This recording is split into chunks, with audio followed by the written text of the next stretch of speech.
안녕하세요, 여러분. 한국어 진로 특강을 맡은 주식회사 한이재미 대표 배정선입니다. 학교에서 저에게 특강 의뢰를 하면서 한국어 현장에 대한 이야기, 즉 실무적인 이야기를 많이 다루어 줬으면 좋겠다라고 말씀을 하시더라고요. 그래서 제가 특강을 준비하다가 이렇게 제목을 정했습니다. 나는 한국어 교사다. 여러분, 여기에 보면 이 느낌표가 있잖아요. 이게 굉장히 중요합니다. 나는 한국어 교사다 하고 마침표가 아니고 한국어 교사다 라는 느낌표라는 얘기죠. 이렇게 한국어 교사다 라고 말할 수 있으려면 한국어 교사 스스로가 자신을 자랑스러워하고 또 자기 직업에 대한 만족도가 높아야 이렇게 당당하게 말할 수 있습니다. 그래서 저는 오늘 제가 준비한 특강이 여러분들이 한국어 교육 현장에 갔을 때 나는 한국어 교사다 라고 당당하게 말할 수 있는데 조금이라도 도움이 됐으면 좋겠다라는 마음으로 준비를 했습니다. 자, 그럼 먼저 제 소개를 간단하게 드릴게요. 저는 한국어 교육 콘텐츠를 개발하고 직접 한국어 교육도 하고 있는 한이재미라는 회사를 운영하고 있습니다. 한국어 교육을 전공했고요. 그리고 한국어 교사가 된 지는 15년 정도가 된 것 같아요. 다양한 한국어 교육 콘텐츠도 개발을 하고 있고 여러 나라의 인프라도 가지고 있습니다. 저는 보통 이렇게 생활을 하는데요. 지금 여기 보시면 시중에 나와 있는 한국어 교재, 교구나 교재를 가지고 직접 수업에 사용을 해보면서 이건 이런 점이 좋구나, 이런 점을 조금 더 보완하면 좋겠구나 라는 생각도 하고요. 그리고 저희 회사에서 직접 만든 그런 교구제를 가지고 수업을 해보면서 또 이거는 이런 점이 좋구나, 이렇게 써보면 좋구나, 좋겠구나 이런 생각도 해보고 또 다양한 한국어 교재를 보고 교재 연구도 하고요. 우리 한이재미 교재에 조금 더 보완을 하려면 어떤 것들이 좋을까도 생각을 하고, 그리고 가끔 오늘처럼 이렇게 특강도 하고 아주 가끔 해외에 전시회도 나갑니다. 저는 그러니까 일상의 대부분을 한국어 교육과 관련된 생각이나 한국어 교육과 관련된 일을 하면서 보내게 되는데요. 여러분들도 현장에 나가서 한국어 교사가 되어야 하니까 그러면 한국어 교사가 되려면 어떻게 해야 될까 고민 많이 하시죠? 크게 보면 세 가지 단계가 있는데요. 제가 오늘 여러분들이 한국어 교사가 되기 위해서 알아두시면 좋은 꿀팁 준비했습니다. 대부분 한국어 교사가 되기 위해서는 이렇게 세 가지 단계를 거치는데요. 첫 번째는 제가 자기소개서 작성이라고 썼지만 대부분 서류 전형이죠. 그렇죠? 근데 여러분 생각해 보세요. 서류 전형에서 여러분들이 운용할 수 있는 서류가 많이 없습니다. 자격증 사본, 성적증명서, 졸업증명서 이런 것들은 내가 어떻게 바꿔서 낼 수 있는 부분이 아니잖아요. 그러면 여러분들이 여러분의 장점을 어필하기에 가장 좋은 게 뭐예요? 네, 바로 자기소개서죠. 그럼 자기소개서를 어떻게 써야 될까요? 여러분 이거를 생각을 해보세요. 자기소개서를 쓰는 목적은 그냥 그 제출 서류 항목에 있기 때문에 자기소개서를 쓰는 게 아니고요. 자기소개서를 쓰는 이유는 이 글을 읽는 사람들이 나를 보고 싶게 만들어야 해요. 왜냐하면 이게 서류 전형에 통과해야 여러분들은 시범 강의라는 다음 단계로 갈 수가 있잖아요. 그죠? 자, 그럼 이렇게 생각하시죠. 자기소개서 지원 서류가 얼마나 많은데 그거 다 읽어보겠어? 이렇게 생각하시는데 읽어봅니다. 네, 왜냐하면은요, 한국어 교사를 채용하는 채용 담당자들은 한국어 교사 관련된 일을 하거나 정말 한국어 교사인 경우가 많죠. 그런 분들의 특징이 뭐예요? 읽기를 아주 좋아합니다. 그래서 자기소개서를 정말 잘 읽어봐요. 저도 가끔 우리 회사에서 그 선생님을 모집을 할 때 자기소개서를 정말 열심히 읽어보거든요. 그래서 아마 다 자기소개서를 열심히 읽어볼 겁니다. 그러면 자기소개서를 도대체 어떻게 써야 돼? 라고 생각을 하시죠? 네, 팁 나갑니다.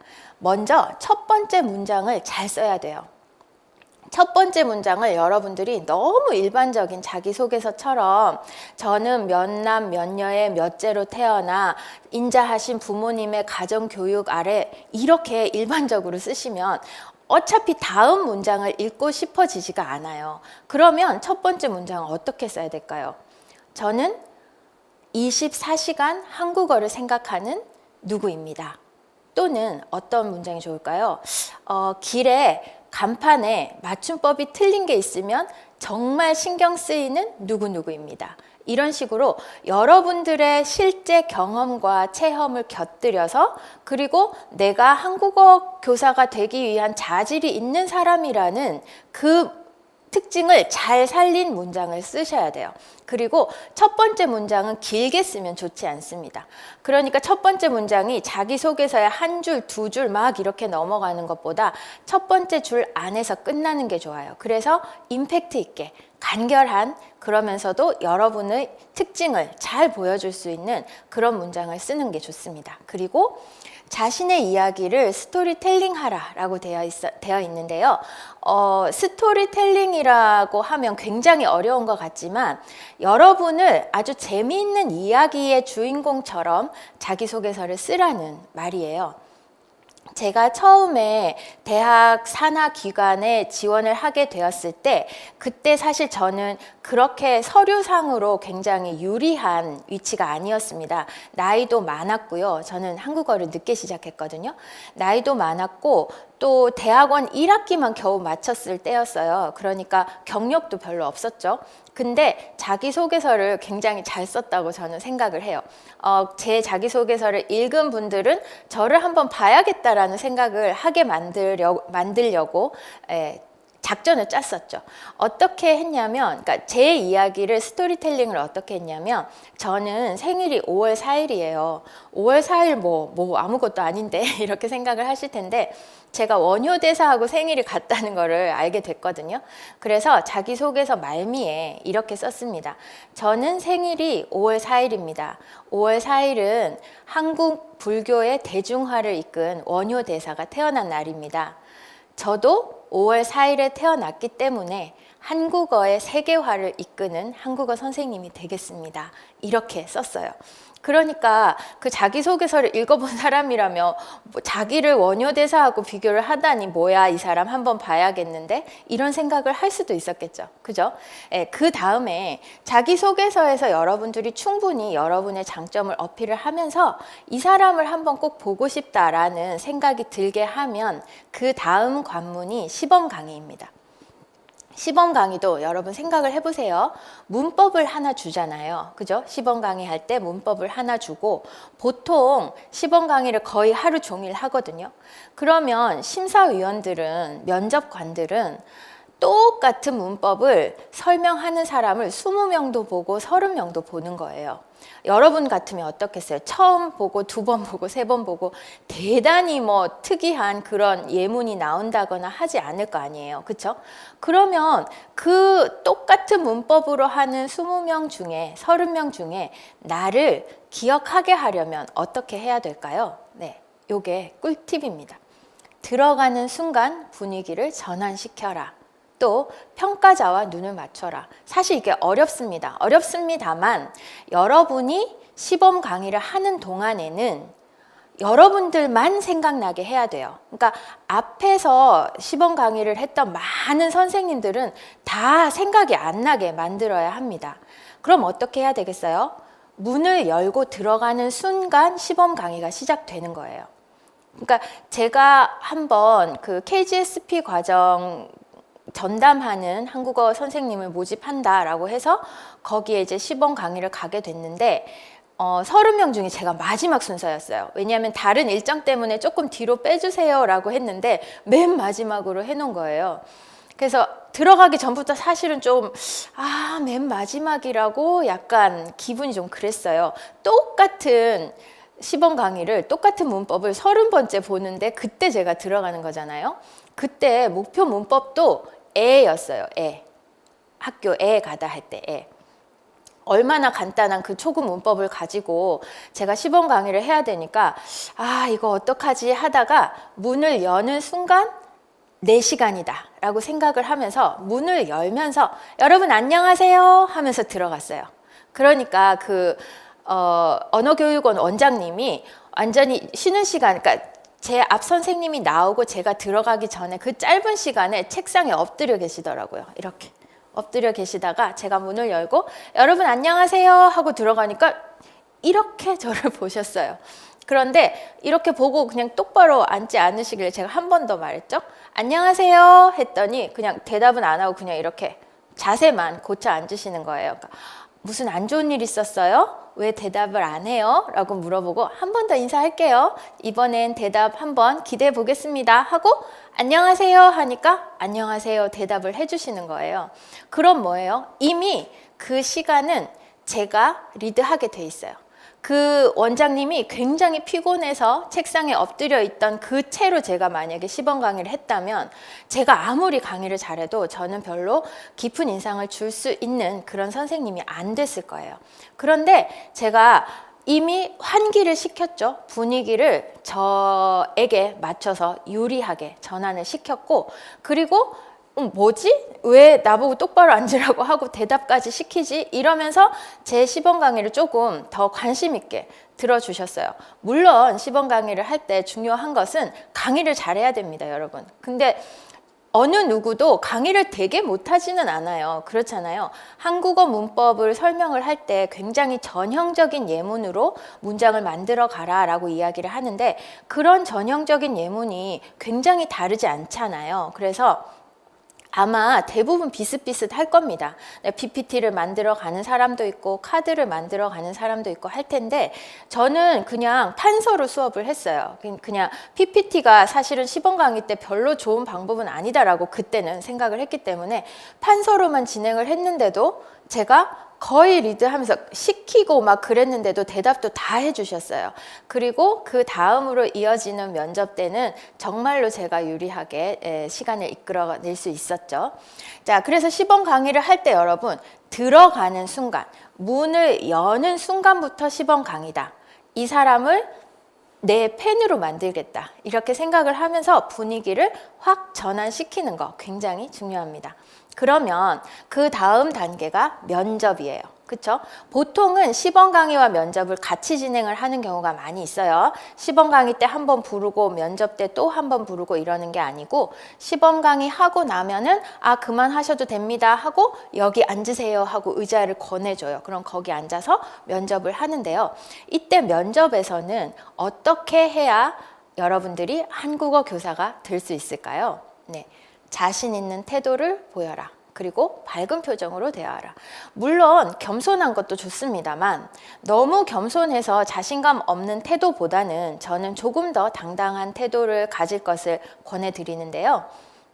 내가 너무 아니에요. 저 열심히 하겠습니다. 시켜주시는 대로 다 이렇게 하면 조금 자신 없어 보이잖아요. 그러니까 저 사람 꼭 우리 기관에 우리 대학에 데리고 쓰고 싶다. 어떤 반을 맡겨도 저 사람이라면 훌륭하게 이끌어내겠다라는 그런 느낌을 주려면 여러분들이 조금 더 자신 있는 태도를 보이는 게 좋습니다.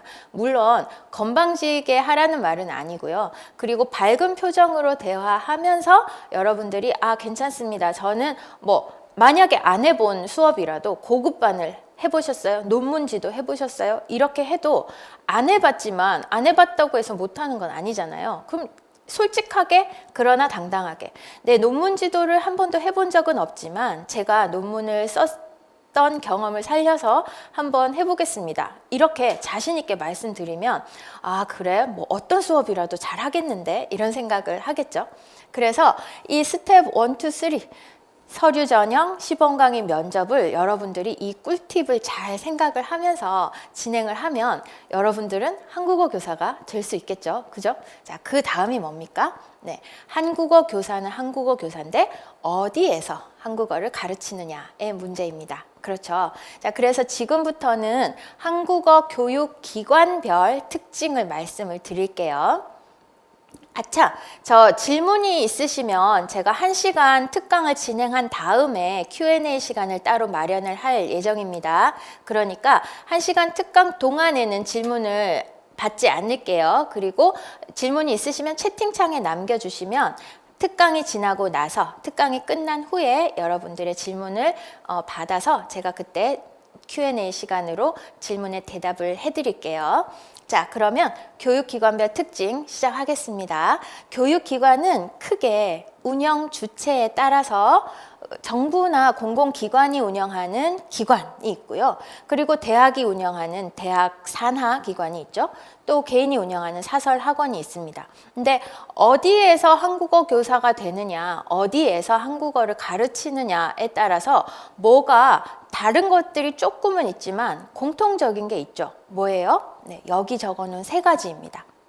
한국어에 대한 지식, 그리고 교육 방법에 대한 고민, 그리고 학생에 대한 이해. 이건 여러분 어디에서 여러분이 한국어를 가르치더라도 꼭 가지고 가야 하는 거예요. 뭐 나는 사설 학원이니까 한국어에 대한 지식 좀 부족해도 괜찮아. 그래요? 아니죠. 또 뭐예요? 나는 기관이니까 교육 방법은 고민 안 해도 되겠어. 이런 게 아니잖아요. 그렇죠? 그러니까 여러분이 죄송합니다. 여러분이 어디에서 한국어를 가르치시더라도 한국어에 대한 지식을 쌓기 위해서 계속 공부하셔야 되고요. 그리고 교육 방법에 대한 고민은 항상 하셔야 돼요. 우리 학생들이 이러니까 이번에는 어떻게 가르쳐 볼까라는 고민은 늘 하셔야 됩니다. 그리고 학생에 대한 이해, 이건 너무나 중요하죠.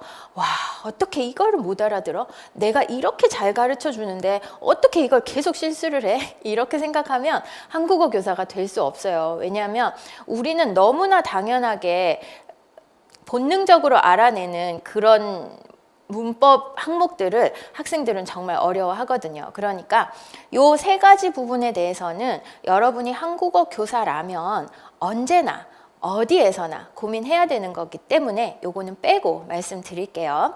자, 그러면 기관, 대학, 사설학원 3개 중에서 기관부터 시작을 하겠습니다.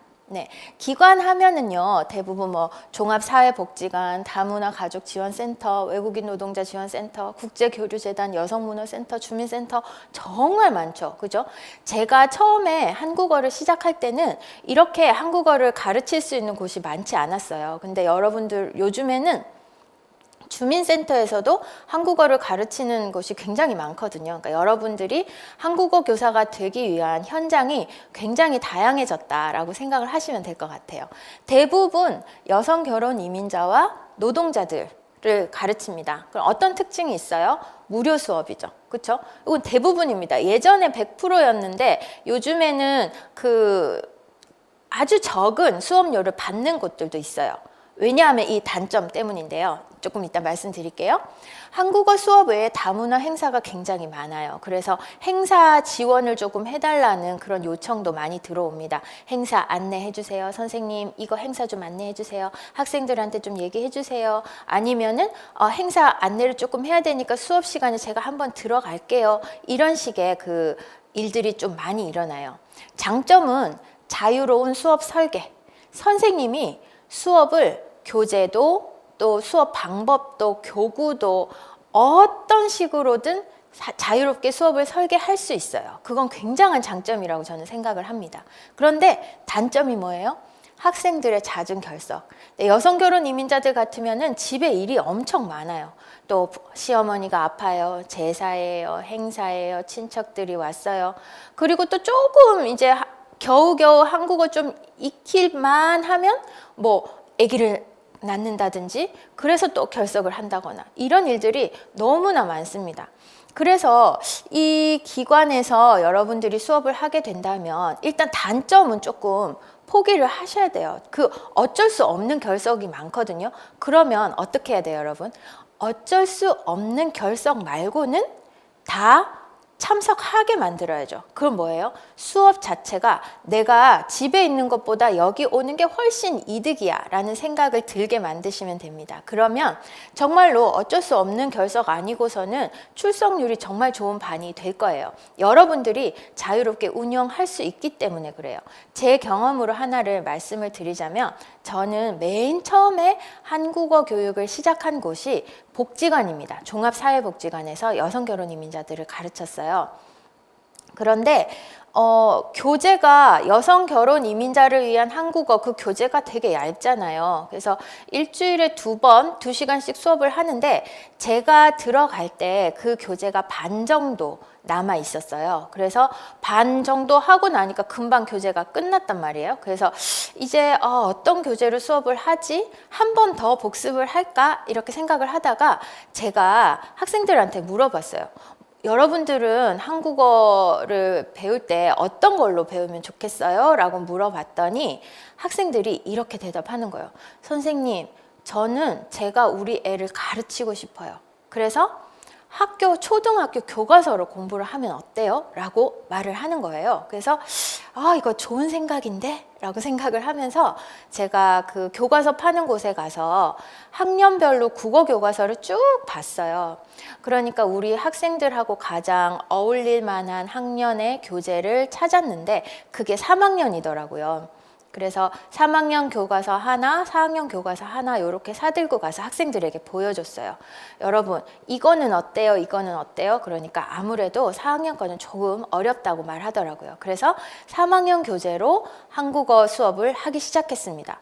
물론 초등학교 교재니까 조금 안 맞는 것도 많았거든요. 그런 거 있어요. 고마운 분들에게 편지 쓰기. 그런데 교재에 나와 있는, 교과서에 나와 있는 거는 소방관 아저씨, 경찰관 아저씨, 또 농부 아저씨, 막 이런 분들에게 편지 쓰는 거였어요. 근데 제가 그거를 어떻게 바꿔서 수업을 했냐고 하면 여러분들이 한국에 처음 왔을 때 정말 힘든 일이 많았을 텐데 그때 누가 도움을 줘서 이렇게 한국에 잘 적응하게 되었는지 생각해 보세요.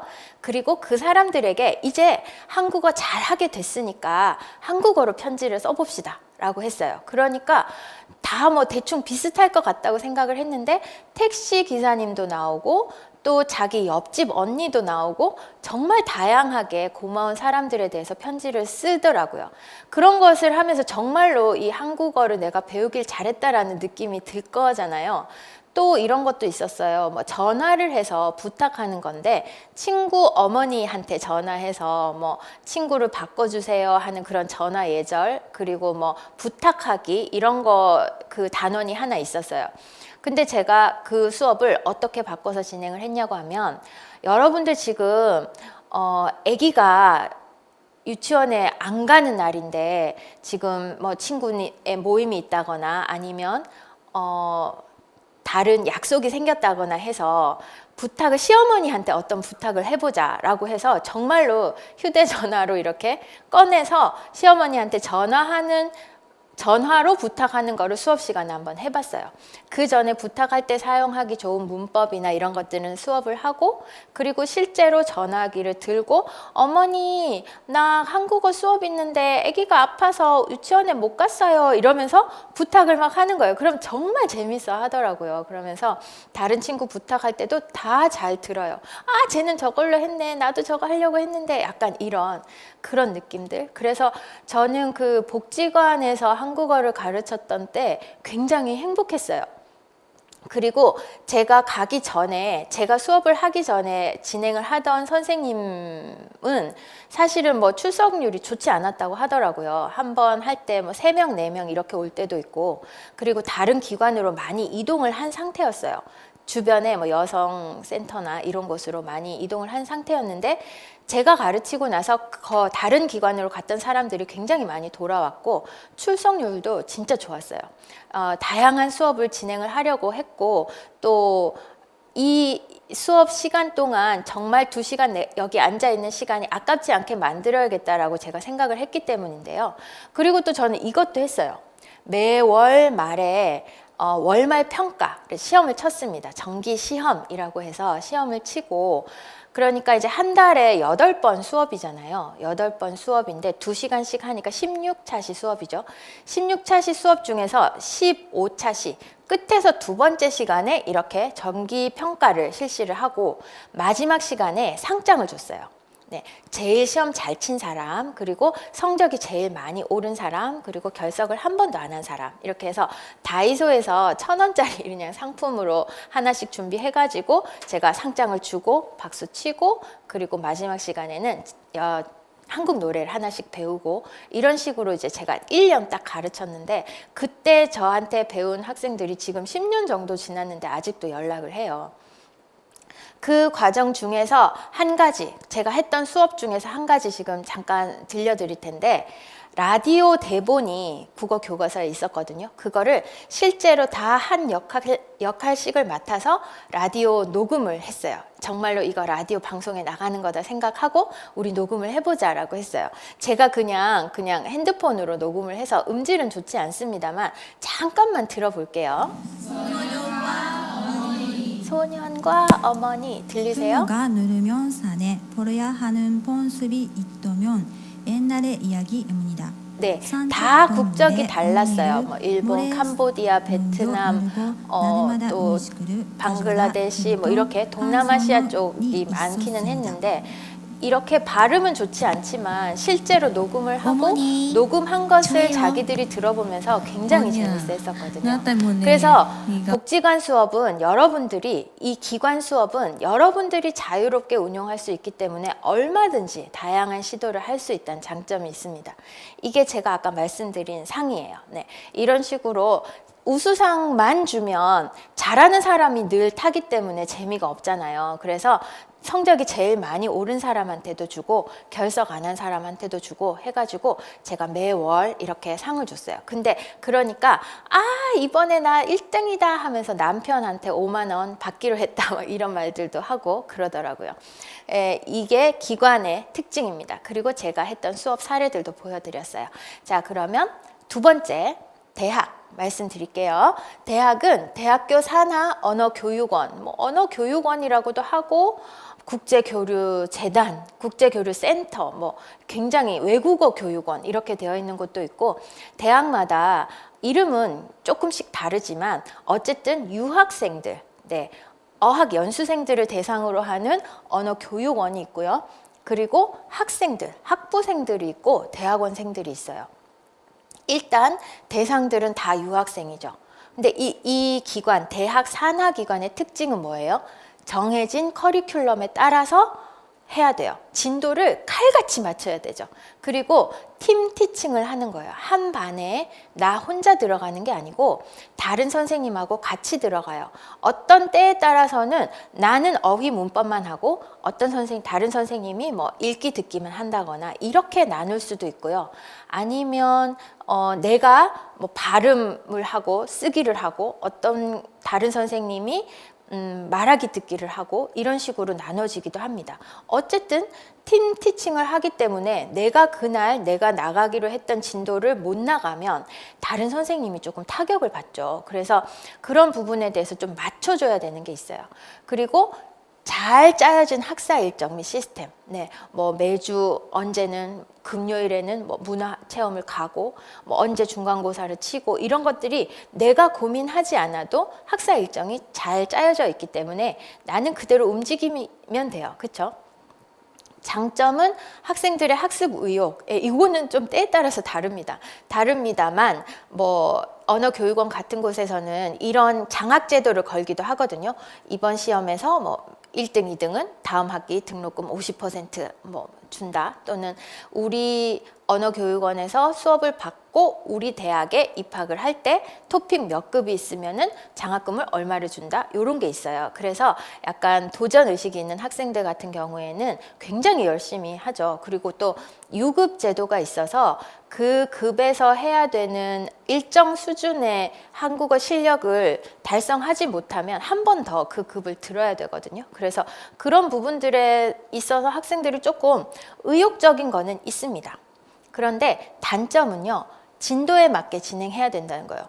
나중에 막 너무 급해요. 조금 어려운 문법이 있을 때가 있잖아요. 시간에 따라서. 근데 그 문법이라도 나는 이 시간 안에 끝내야 되니까 학생들이 잘 이해를 못한 것 같은 얼굴이면 내가 계속 시계를 보게 되는 거예요. 이 5분 안에 내가 이걸 이해를 시키고 다른 문법을 설명을 해야 되는데 이런 그 초조함이 가끔 있을 때가 있어요. 그래서 이 진도에 대한 압박, 이게 조금 무시 못하는 것 같아요. 그리고 상담이나 시험 문제 출제 등 수업 외의 업무가 굉장히 많죠. 회의가 진짜 많아요. 학기 시작하기 전에 뭐 진도 회의, 뭐 팀 어떻게 진도를 나눌 것인가, 그리고 내가 뭘 할 것인가 이런 것에 대한 회의도 있고 또 부교재를 미리 다 만들어서 학생들에게 나눠주는 학교들도 많기 때문에 부교재 작업도 다 일일이 해야 되고, 그것도 회의를 하고, 시험 문제 출제할 때도 회의를 엄청 많이 하죠. 시험 문제 출제해서 같이 보면서 이 문제는 이게 안 좋다, 빼자, 넣자, 뭐 이런 회의들도 굉장히 많아요. 그래서 수업 시간 외에도 시간을 많이 할애를 해야 한다는 그런 부분들이 있습니다. 자, 저는 그래서 제가 어떤 식으로 운영을 하는지 한번 보여드리려고 하는데요. 이렇게 강의 계획서를 만들어요. 지난 특강 때 선생님이 말씀을 하시던데, 보통 어학 연수생들은 10주 과정으로 진행을 하거든요. 그래서 10주에 하루에 4시간씩 해서 200시간이죠. 네, 200시간 과정으로 진행을 합니다.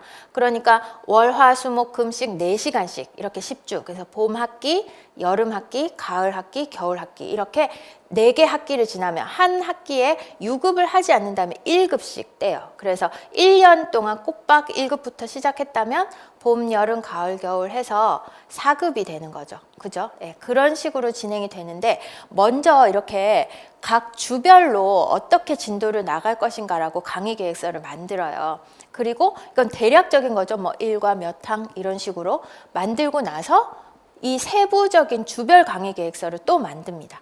주별 강의 계획서 보면은요, 1주 뭐 무슨 요일 며칠 이렇게 쫙 다 돼 있어요. 이걸 10주 과정을 다 짜는 거예요. 그 학기가 시작하기 전에 나하고 같이 할 선생님과 함께 이 주별 강의 계획서를 다 미리 만들어요. 여기 보시면 뭐 연휴도 들어가고, 그 다음에 뭐 복습 시간도 들어가고, 이게 다 들어가요.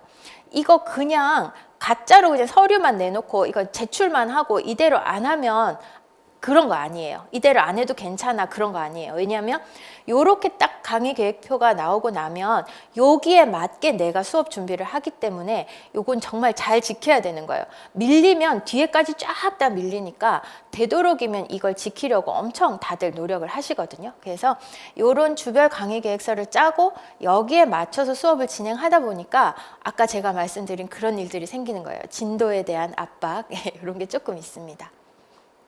요거는 제가 그 교양 수업으로 학부생들 대상으로 교양 수업을 했던 건데요. 그 공익 광고를 가지고 학부생들 수업 같은 경우에는 조금 선생님들이 융통성을 발휘해서 진행을 할 수 있어요. 저는 그 공익 광고를 여러 개를 보면서 공익 광고에 나오는 표현 그런 것들도 따서 그 문장도 만들어 보고 해서 팀 활동으로 공익 광고를 하나씩 만드는 그런 수업을 진행을 했었어요. 요건 이제 노 스모킹 해서 학생들이 만든 공익 광고인데요. 이제 담배를 가지고 했는데 지금 글씨가 잘 안 보일까 봐 제가 글씨만 한번 따로 빼봤습니다. 담배 짧아지면서 생명도 짧아진다. 약간 공익 광고의 그런 그 틀에다가 이걸 자기들이 하고 싶은 말을 맞춰서 진행을 한 건데요. 담배를 피우면서 병이 커진다. 연기가 올라가면서 남의 스트레스도 많아진다. No smoking, no crying. 이렇게 공익 광고를 했어요. 요거를 또 각 팀별로 이제 만들고 나서 팀별로 나와서 발표를 했어요. 말하기 연습도 같이 해야 되니까 발표하고 또 다들 이제 투표를 해가지고 제일 표를 많이 받은 그런 팀에게 제가 박수 주면서 과자도 하나씩 주고 이렇게 했어요. 조금 한 몇 차시 정도 진행을 한 건데 그 학기 전체를 공익 광고를 보면서 진행을 했거든요. 읽기 수업이었는데 듣기 수업이었는데 듣기를 하면서도 읽기도 하고 말하기도 하고 이렇게 여러 가지 기능을 다 활용해서 한국어 실력을 높일 수 있도록 그렇게 기획을 해서 진행을 했던 부분이에요. 그래서 학부 수업 같으면 여러분들이 또 조금 더 여유 있게 여러분들이 원하는 수업을 만들 수가 있죠. 근데 학부 수업 같으면 단점이 뭐냐면 한 반에 들어가는 학생 수가 많아요. 대부분 한국어는 교양 수업이기 때문에 아까 말씀드린 연수생 수업은 한 반에 15명이 안 넘거든요. 그러니까 소그룹으로 하면서 정말로 말하기도 많이 연습을 하고 할 수 있는데 학부 수업은 30명에서 많을 때는 50명 정도까지도 돼요. 교양 수업 같은 경우에. 그러면은 여러분들이 그 많은 학생들을 어떻게 나에게 집중시킬 거냐 이런 부분들도 좀 고민을 해야 되는 부분입니다. 자, 그러면 그 다음에 사설 학원인데요. 제가 말이 빠르진 않죠, 여러분? 사설 학원인데, 사설 학원은 사실 뭐 그 지방 아주 소도시나 시골에는 사설 학원이 없죠. 그죠? 네. 서울이나 부산 등 대도시 중심으로 사설 학원이 많이 있습니다. 그리고 학원에 오는 학생들은 정말 다양해요. 그리고 특징은 소그룹 수업이라는 거죠. 네, 소그룹 수업. 장점은 학생들과 굉장히 친해져요. 보통 사설 학원 같은 경우에는 학교하고 다르기 때문에 하루에 1시간씩 아니면 뭐 월수금 해서 2시간씩 이렇게 진행을 하는데요. 정말 소그룹이거든요. 10명이 안 돼요. 5명, 6명. 이렇게 소그룹으로 수업을 하기 때문에 학생들과 굉장히 친해지죠. 그래서 여러 가지 그 학생들의 고민들에 대한 상담도 해줘야 되고, 때로는 학생들의 생활 속의 문제들도 여러분들이 해결을 해줘야 될 때가 있어요. 그리고 단점은 경력 인정이 안 된다는 거죠. 그죠? 네, 경력 인정이 안 되기 때문에 여러분들이 뭐 3급을 따고 또는 2급을 따고, 한국어 교원 자격증 말씀입니다. 네, 한국어 교원 자격증 3급을 따고 2급으로 승급을 할 때는 그 한국어 교육 기관에서 수업을 했던 그 경력 증명서를 가지고 내가 몇 시간 했으니까 이제 3급으로 올려주세요. 2급으로 올려주세요. 1급으로 올려주세요. 이렇게 해야 되는데, 이 사설 학원은 대부분은 경력이 인정이 안 되는 곳이죠. 그래서 그런 부분들에 대해서는 조금 단점입니다. 어쩌면 큰 단점이고요. 그리고 학생들 입장에서도 보통 그런 전화가 되게 많이 와요. 거기서 비자 발급해 줄 수 있어요? 이런 질문 정말 많이 받거든요. 근데 안 되죠, 사설 학원은. 그러니까 한국에 있을 수 있는 학생들, 대부분은 직장인들이 많이 옵니다. 직장인들이거나 주부들 중에서도 그런 아까 말씀드린 기관의 수업에서 열심히 다녔는데 한국어가 별로 늘지 않아요. 이런 학생들도 많이 오고요. 또는 직장인들, 그 직장 외국인 계열 회사에서 외국에서 온 간부들, 이런 사람들이 회사에서 이제 그 교육비 내주는 그런 사람들도 굉장히 많이 오고요. 그래서 사설 학원 같은 경우에는 수업 시간도 또 저녁 시간대에 많이 잡히는 것도 어쩌면 단점일 수가 있겠죠. 네, 결혼하신 분들도 많을 테니까 저녁 시간에 수업이 잡히면 조금 힘든 경우도 있잖아요. 그렇죠? 예, 이런 부분들이 있습니다. 근데 제가 지금 한이재미는 사설 학원이니까 사설 학원에서 어떻게 수업을 하느냐 궁금하신 분들도 많을 텐데, 제가 수업했던 장면 한번 보여드릴게요. 안녕하세요. 안녕하세요. 네, 반갑습니다. 반갑습니다. 네, 저는 배정선입니다. 네, 배정선입니다. 저는 선생님입니다. 저는 한국 사람입니다. 자, 한번 해볼까요? 네.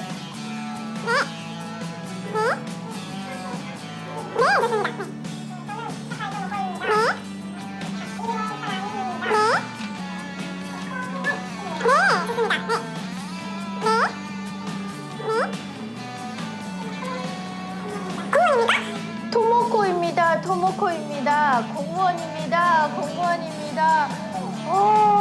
네. 감독.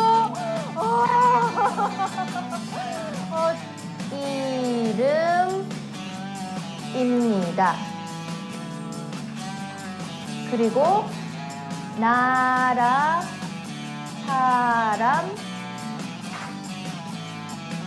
사람입니다. 그리고 직업. 네, 여기까지 한번 볼게요. 그리고 제가 저기에 영상에서 본 것처럼 한이재미에서는 한이재미가 만든 교재로 수업을 하는데, 그 교재가 일반적인 그런 대학에서 나오는 교재하고는 조금 다른 순서로 되어 있습니다. 그래서 여러분들 뭐 한이재미 수업에 어떻게 진행을 하세요? 교재가 어때요? 라고 나중에 질문을 하실 수도 있겠는데, 일단 저희가 만든 교재로 굉장히 말하기 중심으로 만들어진 교재로 수업을 하기 때문에 학생들이 말이 굉장히 빨리 느는 그런 장점이 있어요. 그리고 저희는 이제 코로나가 이렇게 심해지기 전에는 오프라인 수업 중심이었는데 지금은 다 온라인 수업으로 진행을 하고 있어요. 일본에서 굉장히 학생들이 많이 왔습니다. 부산에 있기 때문에 그렇기도 하고 일본에서는 나름 한이재미가 어느 정도 인지도가 있었던 모양이에요. 그래서 소문을 듣고 왔다 이런 얘기들을 많이 해주셨어요. 그래서 저희는 일본 연말 연시 그리고 일본의 골든위크 5월 그리고 여름 휴가 요럴 때는 거의 반이 한 4개 반 정도가 만들어져서 그 단기로 2주 만에 책 한 권 떼는 거 하루 종일 우리 학원에서 한이재미에서 공부하고 말하기 연습을 막 정말로 네 열심히 연습을 해서 기분 좋게 감사합니다 하면서 돌아가는 그런 그 코스가 있을 정도로 굉장히 인기가 많았었어요. 근데 이제 코로나 때문에 들어오지를 못하니까 요즘에는 그것도 다 온라인으로 해주세요 라는 말들을 하고 있기는 합니다만 어쨌든 저런 식의 수업을 했어요. 영상 후반부에 보면 저희가 만든 그림 카드를 활용해서 이렇게 하는 부분도 나오는데 지금 영상을 너무 길게 보기가 조금 여러분들 지루하신 것 같아서 영상 다 보고 싶으신 분들은 유튜브 채널 한이재미 보시면은요 저 영상 끝까지 있습니다. 보면은 제가 수업을 할 때 조금 특이한 거 하나 있는데요. 카드로 이제 열심히 수업을 한 다음에 학생들에게 카드를 하나씩 나눠주고 다 일어나서 걸어 다니게 해요. 네, 그러면서 그 카드를 들고 만나는 사람과 인사하고 자기소개하고 또 다니면서 이렇게 굉장히 활동적으로 정말 많은 말하기 연습 기회를 주는 그런 거 보실 수 있습니다. 그래서 저는 어쨌든 수업 시간에 배운 문장, 수업 시간에 배운 어휘는 그 시간 안에서 숙지하도록 하려고 굉장히 노력을 하기 때문에 학생들이 일단 많이 말하게 하고 많이 활동하게 하고 그 상황을 가짜로 억지로라도 만들어서 그런 그 상황 속에서 내가 오늘 배운 목표 문법, 목표 어휘를 말하도록 하는 그런 연습 방법을 많이 고안하는 편이에요. 일단 저 사설학원은 뭐 너무나 다양한 사례들이 있을 테니까 제가 하고 있는 한이재미 수업 사례 조금 설명을 드렸고요. 저희는 그리고 그 한국어 강사 실무 교육을 진행을 합니다. 한국어 강사가 경력이 굉장히 오래됐다고 해서 한국어 수업을 굉장히 잘한다? 이거는 그럴 수도 있고 아닐 수도 있어요. 그렇죠? 그래서 경력과 실력이 반드시 일치하지는 않는다는 게 제 생각이에요. 그래서 저는 조금 처음 한국어를 배울 때 어떻게 가르치는 것이 좋을까? 또 어떻게 고민을 해서 수업을 준비해야 하나? 이런 것들을 조금 체득한 다음에 한국어를 가르치는 것이 좋다고 생각을 했거든요. 그래서 우리 한이재미에서 수업을 하는 선생님들은 반드시 강사 실무 교육을 받고 수업을 하도록 진행을 했었습니다. 그래서 뭐 여러 가지 교재를 보는 법, 그리고 다양한 수업들, 문법 수업, 어휘 수업, 듣기, 읽기, 쓰기, 말하기 수업 어떻게 설계해야 하느냐, 어떻게 하면 더 좋으냐, 이런 이론적인 것들과 함께 실제로 모의 수업을 엄청 많이 시켰어요. 그러니까 어휘 수업 어떻게 합니까 하는 거 제가 어느 정도 이론적으로 조금 가르쳐 드리고 조금 샘플로 보여드리고 그 다음에 모의 수업 준비해서 각자 모의 수업하고 제가 피드백하고 다시 그 부분 고쳐서 한번 해보고, 그러니까 각각 수업마다 그렇게 모의 수업을 준비를 해서 해야 돼요. 선생님들 물론 굉장히 어려워하지만 이 54차 시로 구성이 되어 있었는데요. 이 54차 시가 끝나고 나면 제일 많이 한 말이 뭔지 아세요, 여러분? 대표님, 저는 한국어하고 안 맞는 것 같습니다. 이 말을 정말 많이 했어요. 너무너무 어려워요. 이거 어떻게 해야 될지 막막해요. 이렇게 이야기를 정말 많이 했어요. 그런데 그 선생님들이 다 현장에 가서 너무나 훌륭하게 한국어 선생님이 되어 있고, 또 다른 뭐 굉장히 경쟁이 치열했던 그런 시범 강의 또는 뭐 채용 이런 데서 당당하게 합격하고 이런 거 보면 굉장히 기분이 좋기도 했어요. 저는 한이재미 수업 주려고 열심히 가르쳤는데 더 조건이 좋은 그런 기관에 가서 선생님을 하는 사람도 많았지만, 그래도 이런 그 강사 실무 교육을 통해서 제가 강조한 거는 딱 그거거든요. 생각을 바꿔야 된다는 거죠. 네, 이거 스킬이 아니에요. 한국어 교육은 여러분들께도 제가 당부드리고 싶은 말씀은 스킬이 아니고 마음입니다. 마음. 우리 그렇잖아요. 뭐 을 같은 경우에 받침 있으면 을, 없으면 를, 이거 두 개밖에 없는데 왜 저걸 이해를 못하는 거지? 라고 생각을 하는 순간 여러분들은 좋은 한국어 선생님이 될 수가 없어요. 왜냐하면 학생들은 그게 어렵잖아요. 그죠? 한 번도 조사를 생각해 본 적이 없는 사람들이에요. 한 번도 이 명사에 받침이 있는지 없는지를 생각해 보지 않은 사람들이란 얘기죠. 심지어 받침이 뭔지도 생각을 해보지 않는 사람들도 많아요. 그죠? 받침이 없는 언어도 있으니까. 근데 그런 사람들에게 우리는 받침이 있으면 을, 없으면 를인데요. 이게 뭐가 어려워요? 라고 여러분이 생각을 하는 순간 여러분은 굉장히 자기가 스트레스를 많이 받게 되죠. 근데 학생들한테는 화를 못 낼 거 아니에요. 그죠? 그러면 내가 편하지 않은 거죠. 그래서 저는 한국어 선생님이 되기 위해서는 제일 중요한 게 내가 한국어를 낯설게 봐야 한다. 그 얘기를 꼭 말씀을 드립니다. 맞네. 왜 이렇지? 왜 이건 이거고 왜 이건 이거지? 이거를 여러분들이 하루에도 수십 번 생각하셔야 돼요. 그리고 일예로 제가 삶다 하고 끓이다 그 동사를 어떻게 설명을 해주지를 가지고 근 3주 내지 한 달 정도를 고민을 했던 것 같아요. 여러분, 삶다 하고 끓이다는 뭐가 달라요? 언제 삶다를 쓰고 언제 끓이다를 쓸까요? 이런 거 되게 어렵거든요. 학생들이 질문을 할 때. 튀기다 하고 삶다는 쉬워요. 기름 안에 넣어요, 튀기다. 물 안에 넣어요, 삶다. 보통 이렇게 설명을 하죠. 그러면 삶다 하고 끓이다는요? 끓이다도 물인데 선생님 어떻게 달라요? 할 때 분명히 한국 사람들의 인식 속에는 그게 정확하게 구별이 되어 있거든요. 그래서 라면을 삶아요 하면 이상하단 말이에요. 그리고 찌개를 삶아요 해도 이상하죠. 근데 계란을 끓여요 해도 이상해요. 그러면 이 차이가 한국 사람들이 가지고 있는 이 인식 속의 차이가 뭘까를 가지고 계속 고민을 하는 거죠. 그래서 답을 찾아냈어요. 제가 어떻게 생각했냐면 국물도 같이 먹을 때 우리는 끓이다를 쓰고요. 그 건더기만 먹을 때 삶다를 쓰는 것 같았어요. 그래서 그렇게 가결론이 내려지면 그걸 가지고 이제 주변 사람들한테 막 물어보는 거죠. 어떻게 말해요? 어떻게 말해요? 이렇게 해서 국수를 삶다. 네, 면을 삶다. 그때 국물은 안 쓰잖아요. 버리잖아요. 네. 그렇게 계란을 삶다, 감자를 삶다. 맞는 것 같은데? 근데 보니까 뭐 닭을 삶는다라고 할 때 우리 그 백숙 같은 거 할 때 백숙은 또 끓이다는 잘 안 쓰는 것 같더라고요. 그래서 뭐지? 이거 말을 해야 되나 말아야 되나? 이런 고민들을 늘 합니다. 네, 안타깝다 하고 아쉽다의 차이는 뭘까? 이런 고민들을 여러분들이 수시로 늘 하셔야 돼요. 그래서 학생들이 질문을 했을 때 맞네? 이거 왜 그렇지?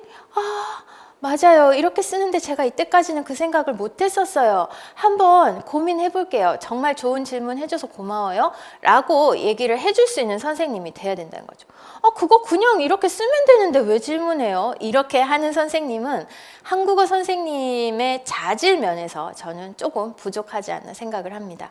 그래서 정말로 여러분, 한 번도 자기는 태어나서 단 한 번도 생각해 본 적이 없는 것을 생각해야 되고요. 그걸 저희가 가르치는 거예요. 그래서 여러분들이 한국어 선생님이 되기로 마음을 먹으셨고, 그리고 좋은 한국어 선생님이 되기 위해서 또 시간 내서 특강도 들으시고 교육도 받으시고 하니까 그 부분은 여러분들이 꼭 기억을 해주시면 좋겠어요.